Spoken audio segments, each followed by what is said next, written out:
Al menos la mitad de los pacientes con insuficiencia cardíaca presentan fracción de eyección no reducida. Sabemos que son pacientes más mayores y tienen un peor perfil de comorbilidades que aquellos con FEBI reducida, lo que les confiere un pronóstico muy similar. Con una evidencia científica escasa sobre tratamientos eficaces para este diagnóstico, los resultados del ensayo Clinics Fine Arts Heart Failure plantean una nueva pregunta al cardiólogo. ¿Es la finerenona un nuevo pilar en el tratamiento de los pacientes con insuficiencia cardíaca y FEBI no reducida?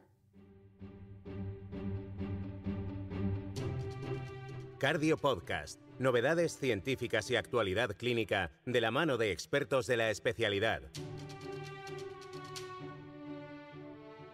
Suscríbete al canal Cardio Podcast y escúchanos en Google, Apple y Spotify.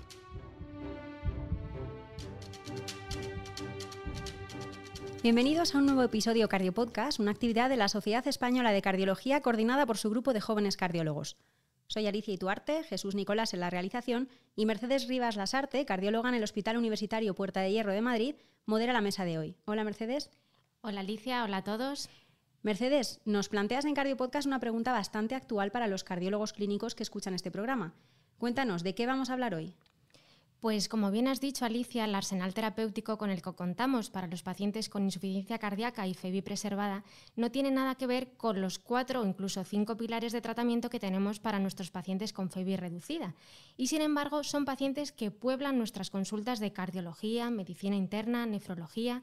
Por eso la comunidad científica celebra cada ensayo clínico que se realiza en este especial subgrupo de pacientes. Hoy contamos con unos invitados de excepción que van a desgranar el ensayo clínico Fine Arts.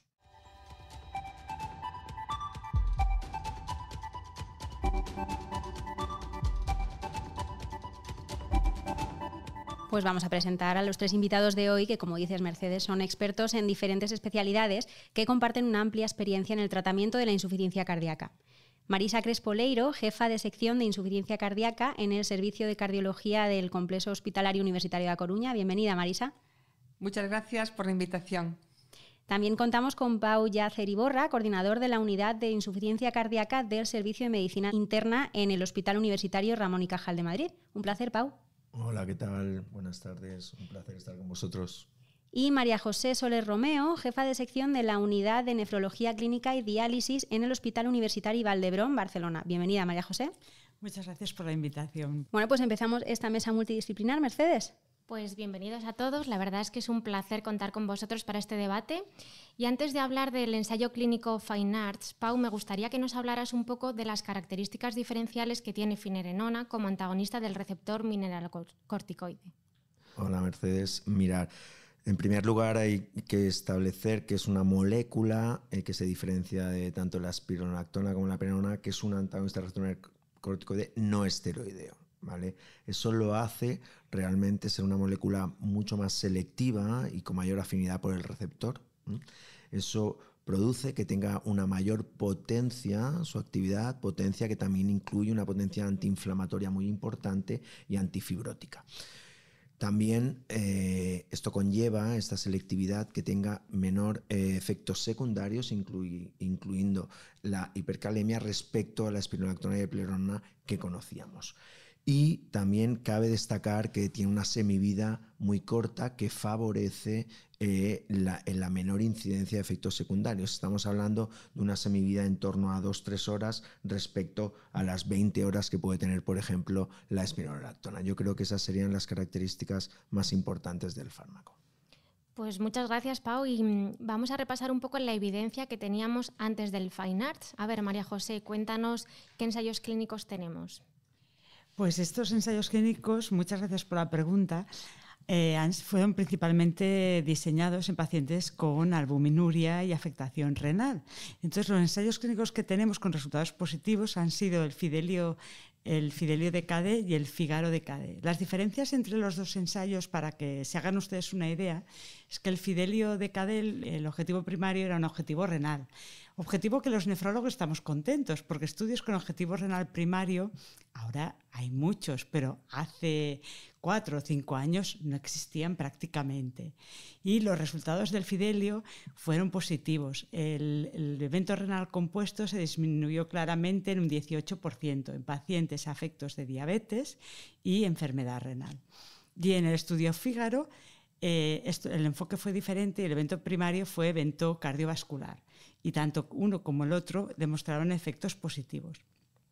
Y añadir que en estos dos estudios, sobre todo en el Fidelio, se escogieron pacientes sin insuficiencia cardíaca conocida previamente. Entonces, lo que se ha visto es que estos pacientes han desarrollado menos insuficiencia cardíaca, el paciente en tratamiento con finerenona en comparación con el placebo, ya de estos estudios pivotales. Pues muchas gracias. Y de ahí nos viene la indicación actual, ¿no? Que tenemos. No sé si podéis hablar un poco de qué experiencia tenéis hasta ahora, cuál es la indicación de finerenona en nuestros pacientes y qué experiencia tenéis. Ahora mismo estamos todos pues, con unas ganas tremendas de poder empezar el empleo en FEBI preservada, pero hasta tardará todavía en aprobar la indicación, y únicamente disponemos de la posibilidad del tratamiento en base a los ensayos que ha comentado María José en paciente con enfermedad renal crónica diabética albuminúrica, ¿no? Y bueno, nosotros pues hemos empezado ya, tenemos ya experiencia con el uso de fármaco en este perfil de pacientes. Estamos contentos porque realmente el nefrólogo que trataba pacientes con diabetes y enfermedad renal crónica tenía un arsenal terapéutico muy pobre anteriormente. Anteriormente solo teníamos el bloqueo del sistema renina-angiotensina. Recientemente hemos añadido a este arsenal terapéutico los ISGLT2 y ahora la finerenona. ¿Y qué experiencia tenemos en el Hospital del Vall d'Hebron, ¿no? Si me preguntáis qué es donde yo estoy. Pues que es muy fácil, que es que muchos pacientes cumplen criterios. Pacientes que yo vea en la consulta a efectos de diabetes y con una albúmina, cociente de albúmina partido por creatina de más de 30, son muchos. Entonces, para indicar el fármaco y iniciar el fármaco en nuestros pacientes, la única cosa que tenemos que tener en cuenta es el potasio. Y estamos realizando seguimientos tal y como dicen las guías y tal y como se recomienda, cada 4 semanas para escalar de la dosis de 10 miligramos, que es la que se ha testado en el Fidelio y el Fígaro, a los 20 miligramos, que son las dosis que se han testado en la actualidad. Y realmente tenemos muchos pacientes que son candidatos a esta medicación. Y la sensación, porque no hemos tenido tiempo aún en el mercado, no llega ni a 6 meses que lo tenemos en el mercado. El fármaco se llama Kerendia y hace menos de 6 meses que lo tenemos en el mercado. Pero la sensación de los nefrólogos que vemos este tipo de pacientes es que estamos viendo ya reducciones de albuminuria, reducciones de proteinuria. Es una sensación muy positiva. Bueno, yo decir que en cuanto a la insuficiencia cardíaca, las guías europeas de insuficiencia cardíaca que se actualizaron en el año 2023 tuvieron un especial capítulo para la prevención de la insuficiencia cardíaca. Y en este sentido, a raíz de los resultados en diabetes y insuficiencia renal del Fígaro y del Fidelio, ya se estableció una recomendación en una tabla, recomendación tipo 1, para prevenir la insuficiencia cardíaca en estos pacientes según los criterios definidos en estos estudios.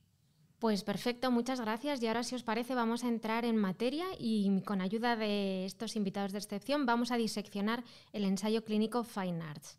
Marisa, cuéntanos, ¿cómo fue el diseño del ensayo? ¿Cuáles fueron los principales criterios de inclusión y exclusión? Bueno, primero decir que fue un estudio muy deseado por los cardiólogos.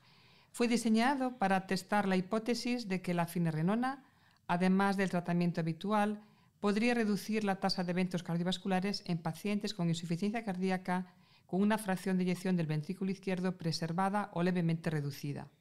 Y se incluía como eventos cardiovasculares al objetivo combinado de muerte cardiovascular y episodios de empeoramiento de insuficiencia cardíaca, entendido como hospitalizaciones o visitas urgentes. Fue un ensayo internacional, multicéntrico, aleatorizado, doble ciego, controlado por eventos y con grupos paralelos. Y los criterios principales de elegibilidad incluían una edad mayor o igual a 40 años, insuficiencia cardíaca sintomática, una fracción de eyección del ventrículo izquierdo del 40% o superior, una evidencia de cardiopatía estructural, es decir, dilatación de aurícula izquierda, hipotensión del ventrículo izquierdo, y niveles elevados de peptidonatiuréticos. En pacientes en ritmo sinusal eran igual o mayor NT-proBNP de 300 y 900 si estaba en fibrilación auricular. Y como criterios principales de exclusión, pues un filtrado glomerular estimado debajo de 25, un potasio mayor de 5 o que tuviese un tratamiento con un antagonista receptor corticoide previamente en los 30 días antes.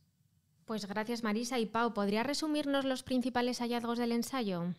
Sí, bueno, como ha comentado Marisa, el endpoint primario era un combinado, como es habitual, de muerte cardiovascular y todos los episodios de hospitalización por insuficiencia cardíaca. Y bueno, pues es un ensayo positivo. Esto es lo más destacado, con un hazard ratio de 0,84, una disminución del 16% en el brazo de finerenona. Por tanto, esto ahonda más en la importancia de disponer ya de otra nueva molécula, otra nueva familia para el tratamiento de los pacientes con FEVIs por encima del 40%. En cuanto a endpoints secundarios, también todos los episodios de empeoramiento de hospitalización por insuficiencia cardíaca, un hazard ratio de 0,82, una disminución del 18% de eventos, unos datos muy importantes, superponibles al famoso DELIVER con dapagliflozina publicado hace un par de años. Por tanto, es unos resultados muy a la par del ensayo con dapagliflozina.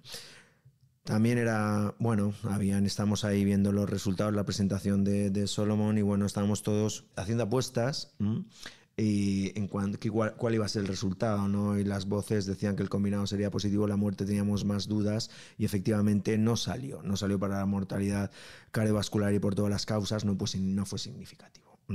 Y además de endpoints secundarios, el Kansas también era esperable, en las apuestas salió que mejoraría el Kansas, sí que es verdad que es significativo, con una mejoría de 2 puntos, no son muchos, pero bueno, fue significativo. No lo fue, otro endpoint secundario, eventos renales, sí que parece ser que hubo más eventos renales en el brazo de finerenona sin alcanzar la significación, al igual que la mejoría de la NIJA, que tampoco fue significativo la mejoría con finerenona. También muy importante los endpoints de seguridad. Hay que destacar que el brazo de finerenona presentó menos SAEs respecto al placebo, 38 frente al 36, creo recordar. Sí que os observó un mayor deterioro de la función renal, como ya he comentado, mayor porcentaje de pacientes con creatininas por encima de 3, pero pocos, un 2% frente a 1,2%. Y el brazo importante de la hiperpotasemia, sí que es verdad que este fármaco produce más hiperpotasemias que el placebo, como es de esperar, pero menos que en ensayos previos con Spiro o con eprenona. Hiperpotasemias por encima de 5,5 se observó en un 14% frente al 7% del placebo, y las severas por encima de 6 únicamente 3% frente a 1,5% del placebo. Destacó en la presentación que estos pacientes, el brazo activo presentó menos porcentajes de hipopotasemia y un porcentaje más elevado de hipotensión frente al placebo, un 18% frente al 12%, que no se tradujo en una mayor retirada del tratamiento en el ensayo. Yo creo que eso sería el resumen de los endpoints. Pues gracias, Pau. Y ahora, María José, cuéntanos si hubo alguna diferencia de resultados en algún subgrupo de interés y si quieres comentar algo más sobre problemas de seguridad, que ya ha hablado un poco Pau. Pues realmente los resultados son bonitos y si nosotros miramos la fracción de eyección preservada por encima o debajo de 60, no hubo diferencias, la interacción fue no significativa, con lo cual nos está posicionando estos fármacos en los dos escenarios, aunque parece que el fármaco es un poco más positivo cuando tienes una fracción de eyección de menos del 60%. Pero cuidado, porque en esta rama había más pacientes, realmente en esta rama había muchos más pacientes que en la otra.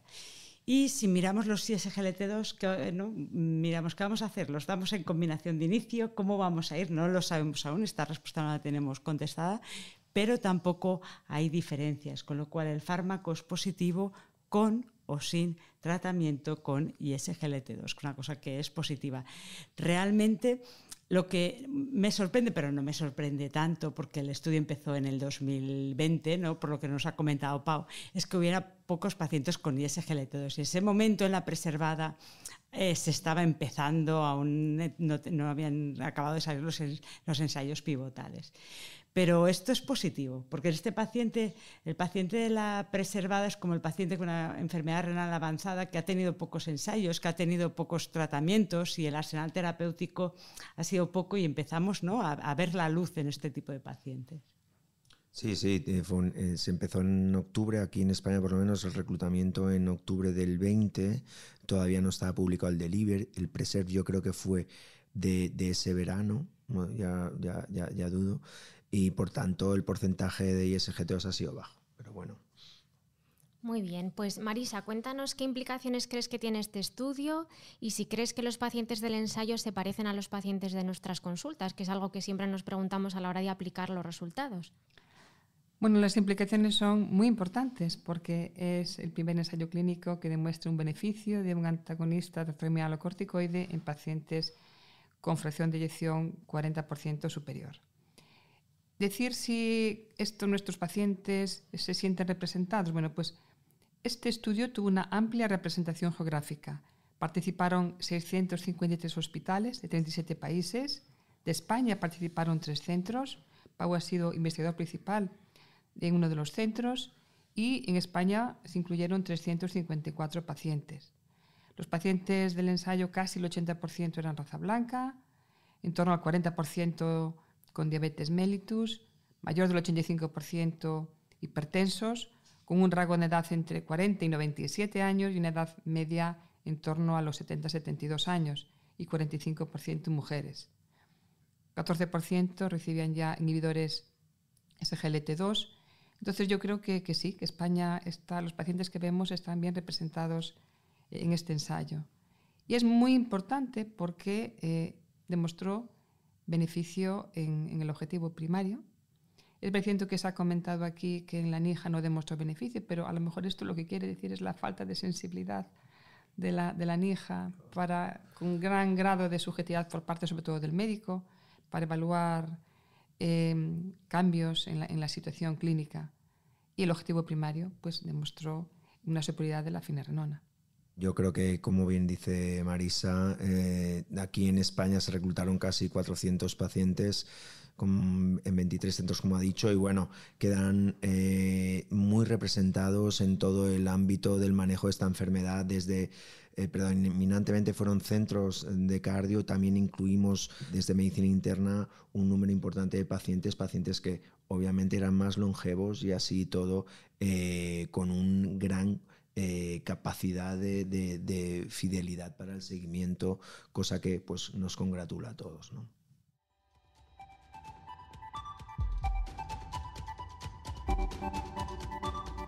Estás escuchando Cardio Podcast. Seguimos en Cardio Podcast analizando el impacto de los resultados del estudio Fine Arts, publicado este último Congreso Europeo de 2024, con Mercedes Rivas, Marisa Crespo, Pau Yacer y María José Soler. Pues muchas gracias a nuestros invitados por este análisis tan interesante del Fine Arts, pero me gustaría recordar que no es el primer ensayo clínico que testa un antagonista del receptor mineralocorticoide en este tipo de pacientes. Y antes que este ensayo vino el TOPCAT.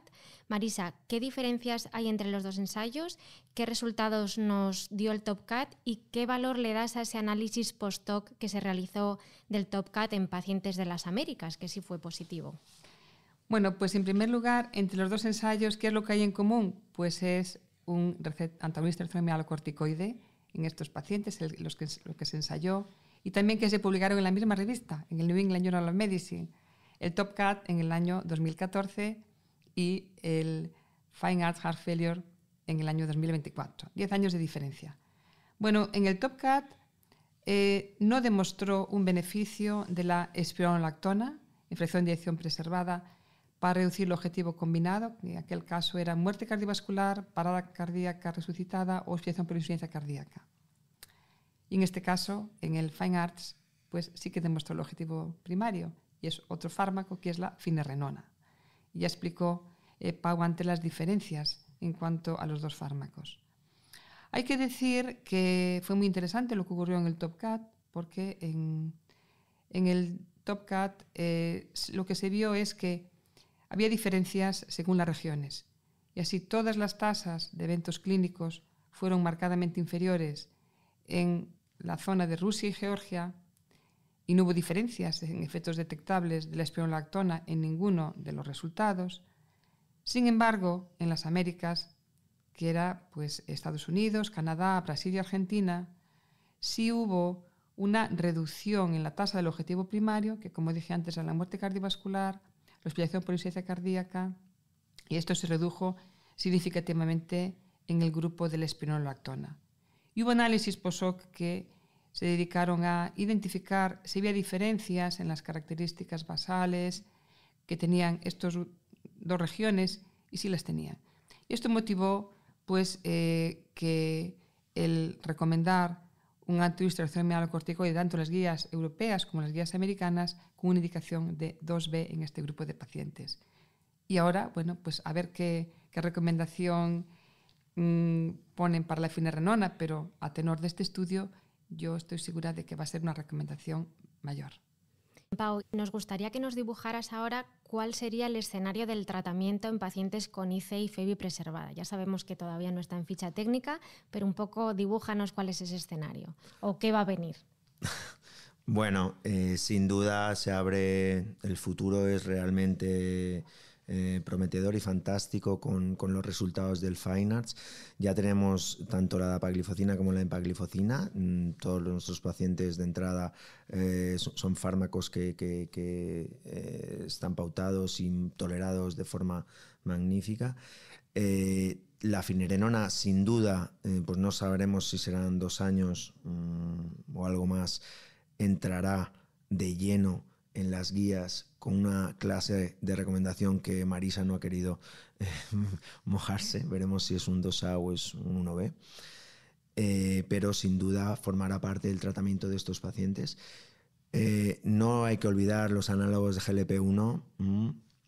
El metaanálisis publicado ahora en el europeo en Londres de semaglutide, de un metaanálisis que incluye los pacientes del FLOW, de los STEPS y del SELECT con insuficiencia cardíaca, que son en torno a 4.000 pacientes, y este metaanálisis analiza el endpoint combinado de muerte y reingresos con un hazard ratio de 0.69. En pacientes con preservada por encima de 40, la disminución de eventos con semaglutide es muy muy importante, y seguro que en un futuro también los análogos jugarán un papel determinante en el manejo de nuestros pacientes. ¿En sobrepeso o obesidad? Sí, por supuesto. Con pacientes con IMC por encima de 27 o 30, sin duda, ¿vale? Que es el diseño de estos estudios que estamos mencionando. Y también destacar el papel que pueden tener los beta bloqueantes, tanta discusión que hay en la conveniencia o no de mantener el beta bloqueo en pacientes con FEBIs por encima del 40%.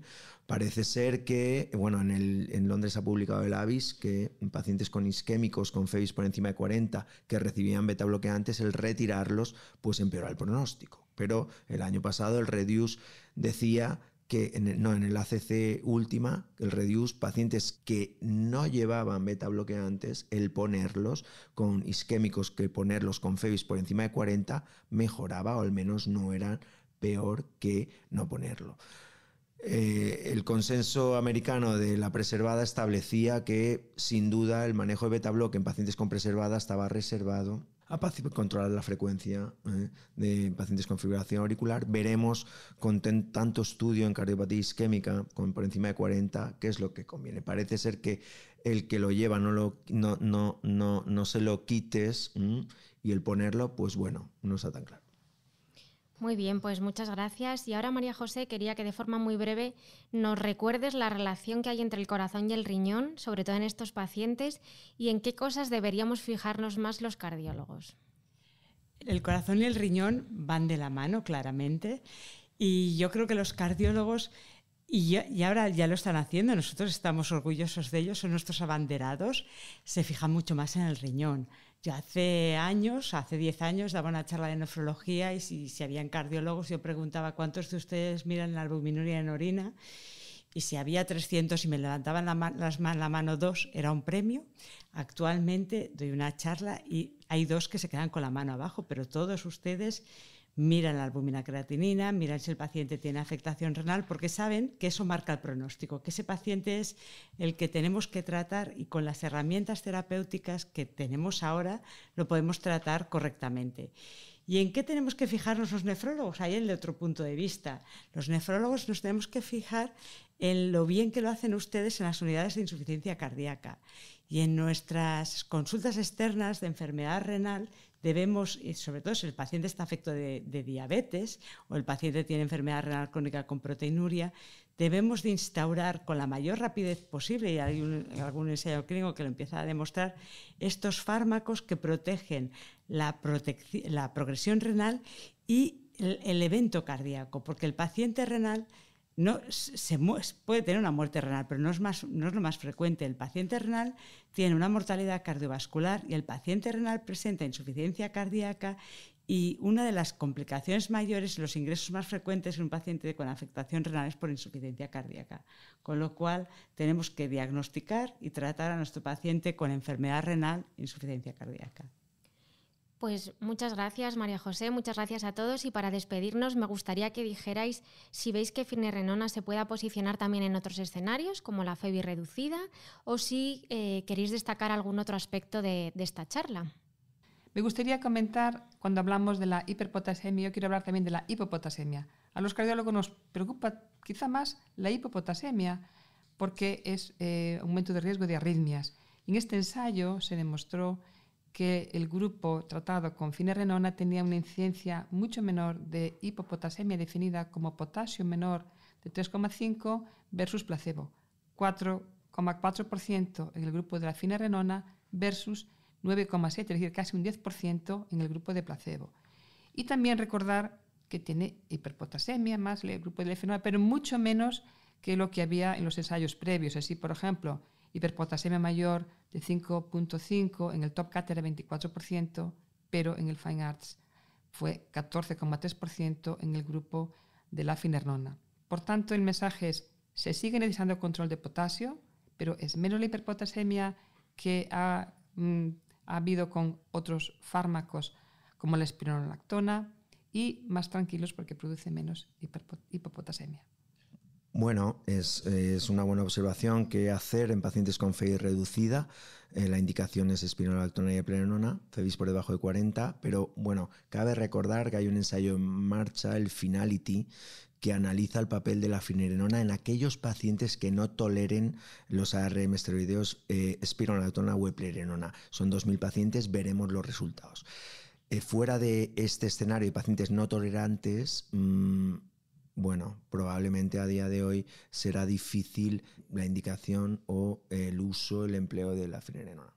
Yo quería comentar que en un análisis secundario preespecificado recientemente publicado por Muthie Badunagatan en JAMA Cardiology, se estimó que el tratamiento a largo plazo con finerenona prolongaba la supervivencia libre de eventos, muerte cardiovascular y insuficiencia cardíaca hasta en 3 años.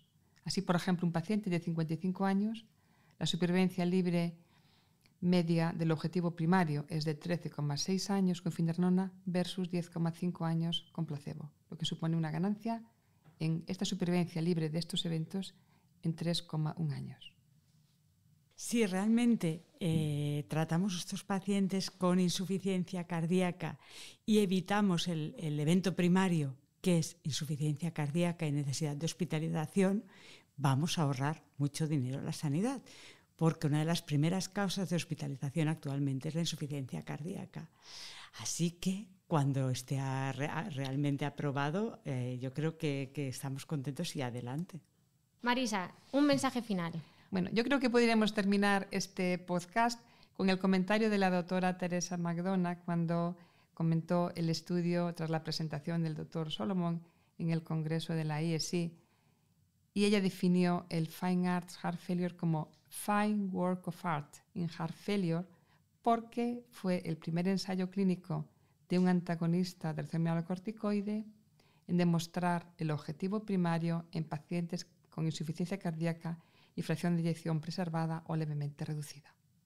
Muchísimas gracias a los 3 doctores. Con este mensaje final despedimos este análisis que nos habéis traído a la Casa del Corazón para estar con nosotros en Cardio Podcast. Muchas gracias por la invitación. Muchas gracias. Muchas gracias por invitarme.